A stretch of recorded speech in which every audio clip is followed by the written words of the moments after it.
AudioMicro.com. Nous allons passer à Liberté aimée. Bonjour, je te trouve magnifique. Où puis-je trouver des robes en cuir? Pas du cuir noir. Je vis en France. Je vis entre la France et le Canada. Alors, je crois que je t'avais répondu. Je t'avais mis plein de réponses en commentaire. Tu es la seule personne à qui j'ai répondu par commentaire d'ailleurs. Je t'ai mis les réponses en bas. J'espère que tu as pu finalement trouver ce que tu trouvais. Voilà, je te fais de gros bisous. Alors, Satik Glam, coucou ma belle. Coucou ma chérie. Alors, j'ai plein de questions pour toi. Quel âge as-tu? J'ai 32 ans. Je suis née le 19 novembre. Donc, j'ai 32 ans. Es-tu mariée? Non. As-tu des enfants? Oui. Que fais-tu dans la vie? Je suis esthéticienne, auto-entrepreneur. Quelles sont tes youtubeuses préférées? Alors, mes youtubeuses préférées, là, tout de suite, je vous dirai, tout de suite, vous savez très bien que ce que j'ai dans la tête. La première, je vous dirai tout de suite, ce sera tout simplement Jackie Aina. J'adore cette fille. Ensuite, il y a Coco Charnel. J'adore cette fille, j'adore sa façon de parler. Je sais pas, des fois vous regardez des personnes, vous savez automatiquement le jour que vous allez vous rencontrer, vous allez vraiment vous entendre. J'ai vraiment ce feeling-là avec elle. Après, si vous voulez que je vous fasse une vidéo sur les youtubeuses que je suis, que j'aime bien regarder, n'hésitez pas à me le dire. Et il y a beaucoup de youtubeurs que j'aime bien regarder. Et au fur et à mesure qu'on avance, j'aime bien la fille In The Flow. J'adore cette fille-là. J'aime bien on a à peu près les mêmes styles pour la mode et tout. Et la personne aussi que j'aime bien, que j'ai découvert il n'y a pas trop longtemps, c'est, comment elle s'appelle? Ah là là, je vous mettrai son nom quelque part ici, j'ai oublié, mais je vous mettrai son nom quelque part et j'aime bien suivre ses vidéos. Alors, comment fais-tu pour avoir un teint aussi magnifique? Bisous ma belle. Je t'adore. Moi aussi, je t'aime très fort parce que voilà, tes messages, je me rappelle tout le temps de ce pseudo-là. Alors, comment je fais pour avoir un teint magnifique? À part, en dehors de me maquiller, j'ai quand même une peau raisonnable. Voilà. J'ai été très acnéique durant ma jeunesse. Mais là, depuis quelques temps, depuis quelques années, bon, je touche du bois, j'ai plus trop ce problème. Là, il y a quelques mois, j'ai eu plein de petits boutons voilà, au niveau des joues et tout. J'ai vraiment eu du mal. Sur certaines photos Instagram, vous voyez, j'avais carrément des spots publicitaires un peu partout sur le visage. Mais j'ai réussi à les faire partir. Là, en ce moment, j'ai retrouvé ma peau nette d'avant. Donc, je remercie le Seigneur. Voilà. Alors, voilà. Je crois que c'était la dernière question. Et après, pour me maquiller, moi, je me maquille très simplement. Je ne suis pas là à faire des contouring, des trucs de malade, avec des éclairages à 2 cm du visage pour me donner 3 teintes de plus. Je ne suis pas du tout dans cette optique-là. Moi, vous me verrez dans la rue. Il y a plein de gens qui me disent « Ah, t'es pareil que sur tes vidéos quand on te voit en face. » Moi, ça me fait plaisir. Pour certaines personnes, ça peut les frustrer. Mais moi, ça me fait plaisir. Au moins, je ne suis pas trop dans le mensonge. C'est ma façon de voir les choses après. Voilà. Alors, Daisy Lay de la Parisienne. Hello. Quelle est en cosmétique ta marque de luxe de confiance? Alors, en cosmétique, ma marque de luxe de confiance, c'est By Terry. By Terry, By Terry, By Terry. Là, depuis quelques temps, je n'utilise plus parce que tout simplement, j'aime bien tester d'autres produits, mais c'est By Terry. Je vous dirais By Terry dans les marques de luxe et aussi, il y a aussi Chanel que je suis en train de découvrir. Je vous ferai ma prochaine routine et Guerlain. Ce sont les produits à qui je fais confiance pour tout ce qui est cosmétique. Et niveau mode. Alors, niveau mode, je suis très versatile. Alors là, vous savez bien que j'aime bien Zara et tout ça. Mais côté luxe, j'aime bien Mangano. J'aime bien Elisabetta Franchi. J'aime bien... Il y a plein de marques. Après, il y a BCBG que je délaisse de moins en moins parce que tout simplement, ça commence à m'énerver. J'ai l'impression qu'il n'y a pas trop de changements avec eux. Mais je vous mettrai toute cette liste-là, si vous voulez, je vous la mettrai en bas. Mais voilà pour l'instant ce que j'ai en tête. Dans ta collection beauté, tu as plus de produits de luxe? Oui. Oui. J'ai oublié dans quelle région tu résidais. Alors, je réside à Paris. Quand tu m'as posé cette question, je résidais à Paris, mais pour l'instant, je suis au Sénégal. Donc, je fais beaucoup de va-et-vient. Donc, je suis entre les deux. Alors, tu mesures combien? Je mesure 1,69 m. Je me demande, oui ma chérie, tu as le droit de poser ces questions. Je demande car on ne se rend pas compte à la caméra et j'aime bien savoir. Alors, un make-up collection tour, oui, je le ferai quand j'aurai encore déménagé. Quand j'aurai déménagé dans ma nouvelle maison, je ferai carrément, je ferai le nécessaire. Ne vous inquiétez pas, je ferai le nécessaire. Je te fais de gros bisous ma chérie. Alors, là on a la question de Solane Mir Siva. Je te souhaite de bonnes fêtes aussi. Merci ma chérie, j'ai passé des très bonnes fêtes. Dieu merci. Alors, comment t'appelles-tu? Je m'appelle Anna. Mon métier, je suis esthéticienne. D'où est venue ta passion pour le make-up, la mode et ton désir de créer ta chaîne beauté? Alors, ma passion pour le make-up, c'est venu par Jackie Aina. Il faut savoir que avant 2009, je ne me maquillais pas. J'avais même pas un rouge à lèvres avant 2009. C'était impossible pour moi. Quand je regardais mes copines se maquiller avant de sortir, je disais, oh, tu te maquilles, tu as mis du rouge à lèvres rouge, t'es une... Et moi, t'es folle et tout. Toi, J'étais vraiment un garçon manqué. Quand je le dis, les gens me disent, toi, garçon manqué. J'étais un garçon manqué, vraiment un garçon manqué, un garçon manqué.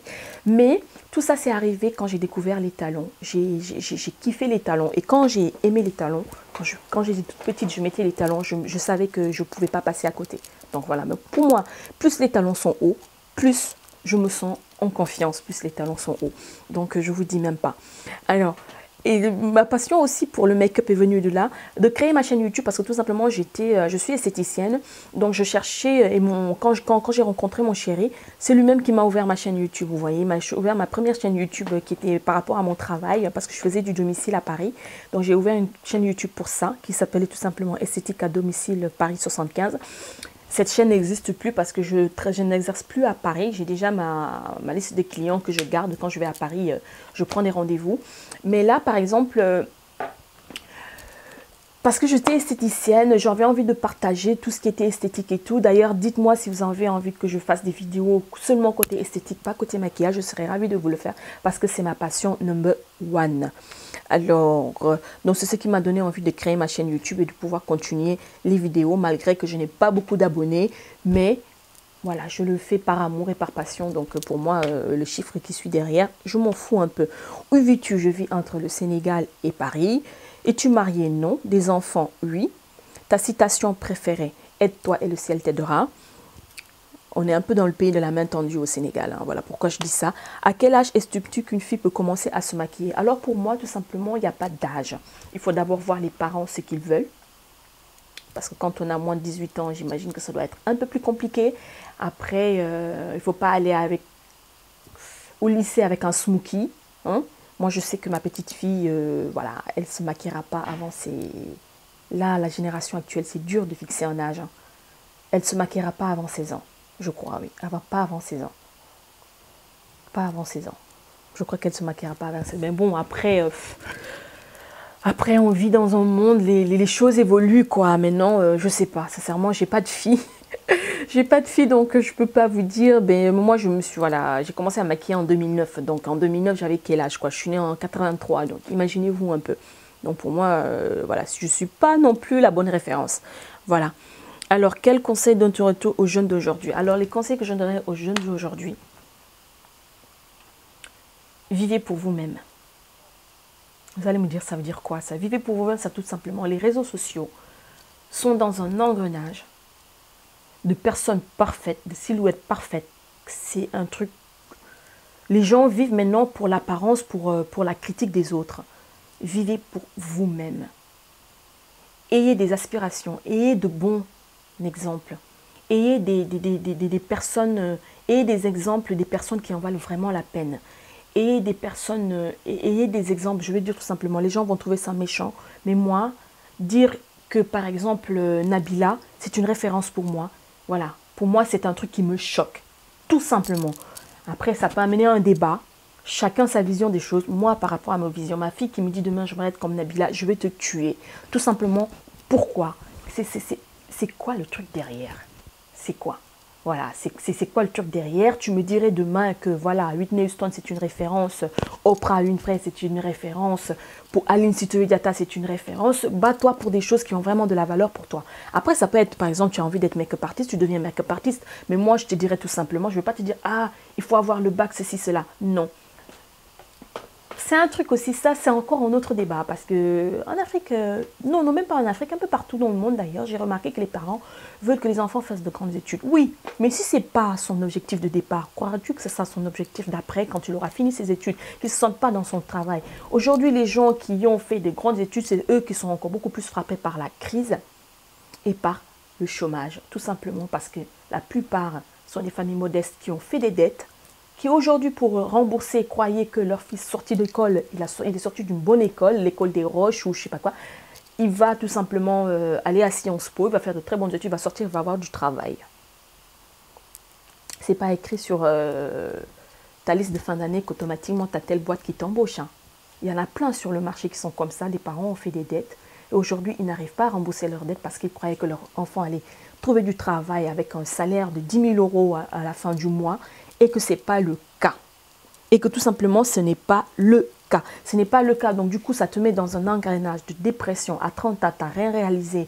À 40 ans, tu n'as rien réalisé. Alors tu as de petits boulots par-ci, par-là. Ce n'était pas ton objectif de départ. Alors que tout simplement, moi, si demain mon fils me dit que moi, maman, j'ai envie d'être boulanger. D'accord, ok. À 16 ans, quand tu auras fini, au moins tu auras fait quelques mots, tu sais, écrire une lettre au procureur sans faire de faute et avoir les bonnes... comment ça s'appelle, avoir la bonne écriture pour pouvoir écrire une lettre au président de la République. Ça, je te demande, c'est le minimum. Avoir une tolérance parfaite envers les autres, voyager un peu, s'amuser. Tu as envie d'être boulanger, eh bien, il n'y a pas de souci. Tu vas faire ton stage en boulangerie, sauf que le conseil que je te donnerai, c'est de travailler avec les meilleurs. Quand on travaille avec les meilleurs, on prend toujours de la bonne graine. Et avec peu importe dans les métiers qu'on est. Hein. Aujourd'hui, les gens qui sont dans les métiers manuels, je crois qu'ils ont beaucoup plus de rebondis. Quand tu ne trouves pas de travail sûrement en société, ils ont beaucoup plus, voilà, ils ont un troisième pied, là au moins sur lequel ils peuvent s'appuyer pour ensuite repartir tout simplement. Moi, mon exemple, je suis allée en France, mon diplôme, il fallait le valider par gauche, à droite, à gauche, à droite. J'ai validé comme il le fallait. Chaque année, je me disais, chaque 1 an, chaque 2 ans, je fais une nouvelle formation, mais en France. Aujourd'hui, mon diplôme, c'est un CAP esthétique, certes, mais j'ai fait plein de formations derrière. Aujourd'hui, j'ai des diplômes qui me permettent aujourd'hui de travailler partout là où je veux. Tant que j'ai mes 2 mains et mes yeux, j'arrive à travailler. Mais moi, je ne suis pas trop ces parents qui sont là, de grandes études, à vouloir gaspiller leur gamin pour ça. Alors qu'il aurait pu faire un truc qu'il aime, le faire avec la passion. Ce que je donne aujourd'hui aux jeunes, la force, c'est si on peut faire son métier, sa passion, ou sa passion, son métier, c'est vraiment le top. On ne verra jamais les côtés négatifs du métier. On les verra, mais on fera tout pour que ça soit le côté positif à la fin. Parce que tout simplement, on le fera avec amour. On aura l'amour de se réveiller le matin. Et surtout, ne suivez pas les tendances. Je vais fumer parce que ma copine fume, c'est pour faire genre. Voilà, c'est ce que j'ai envie de donner aux jeunes d'aujourd'hui, d'avoir des rêves, de s'accrocher à leurs rêves, de se donner les moyens. Rien n'est facile. Hein. Rien n'est facile. Voilà. Toute personne que vous voyez réussir, il a un passé. Et son passé, si vous fouillez ou si vous demandez, ça n'a pas toujours été rose pour cette personne. Voilà, c'est le conseil que j'ai envie de donner aux jeunes d'aujourd'hui. Et il y en a plein d'autres. Et si vous en avez vous aussi, mettez-les en commentaire. Parce que je sais que les gens adorent lire les commentaires. Alors, Dorine Josiane, youpi, bonjour ma belle. Je ne sais pas pourquoi tu dis youpi. Alors, mes questions sont les suivantes. Que fais-tu d'autre comme activité dans la vie? Ton métier, bien sûr. Alors, d'autres comme activité. Quand j'étais plus jeune, j'en avais plein. Je tricotais. On se faisait des soins les mercredis à la maison parce qu'on n'allait pas l'après-midi à l'école. J'aimais bien ça, je fais du sport, j'adore faire du sport. Alors je ne chante pas, je ne fais pas d'instrument, voilà, en dehors de mon activité, c'est de m'occuper de ma famille. J'aime bien être avec les miens, vous voyez. J'aime bien être avec les miens, j'aime pas trop être dispersée, j'aime bien être avec mes copines. Il n'y en a pas beaucoup, mais j'en ai quand même, avec mes copines, mes amis, mon chéri, mon fils, mes sœurs, mon père, ma mère. J'aime bien ça. Je trouve plus le temps de m'éparpiller sur des relations ou sur des trucs qui futiles. Je sais pas pourquoi. Je sais pas. Et tant mieux, parce que je me sens bien comme ça. Avant, j'étais une fille très volatile. J'avais plein de copines, plein de trucs, mais voilà, j'ai pu faire un tri. Voyager. J'avais un peu peur de le dire, mais ça revient tout le temps, c'est voyager, en dehors de mon activité professionnelle et familiale. Alors, dans l'une de tes vidéos, j'ai cru entendre que tu avais un enfant. Oui, j'en ai.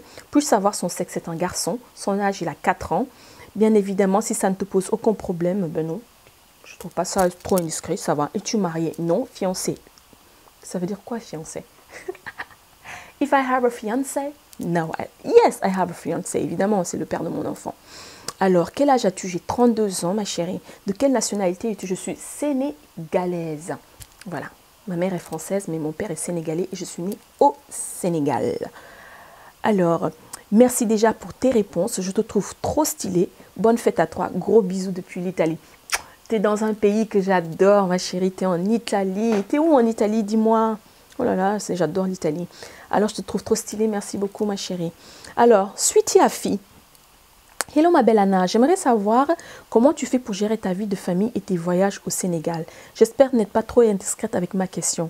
Ça fait des années que je te suis et j'ai jamais compris pourquoi tu n'as pas plus d'abonnés que ça. Why? Les gens ne savent pas ce qu'ils ratent ici. Bisous ma belle. Alors c'est très gentil ma fille, c'est très gentil ton message. Toi aussi j'aime bien lire tes messages. Alors comment est-ce que je gère ma vie? J'ai envie de partir, je pars.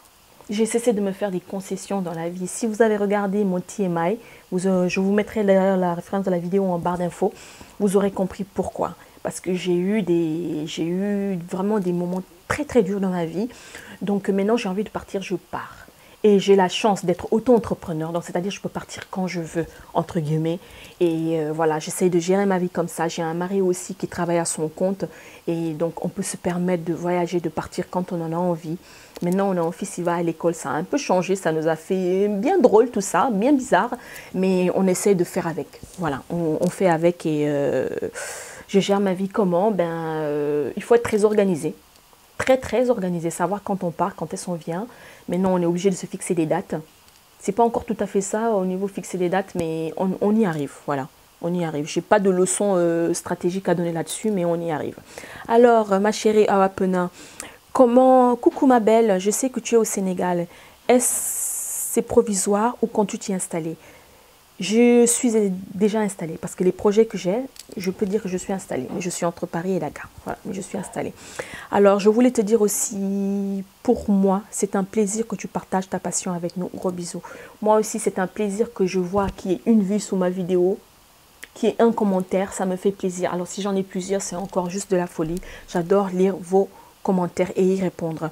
Rose Raissa, hello ma chérie, quel métier fais-tu pour t'acheter autant de choses de luxe? Alors je suis esthéticienne, j'ai toujours travaillé dans le luxe, j'ai eu la chance de travailler avec Dior, avec Clarins, pour vous dire entre guillemets, c'est pas méchant, mais la marque la plus banale avec qui j'ai eu à travailler c'est Maybelline, il y a très longtemps.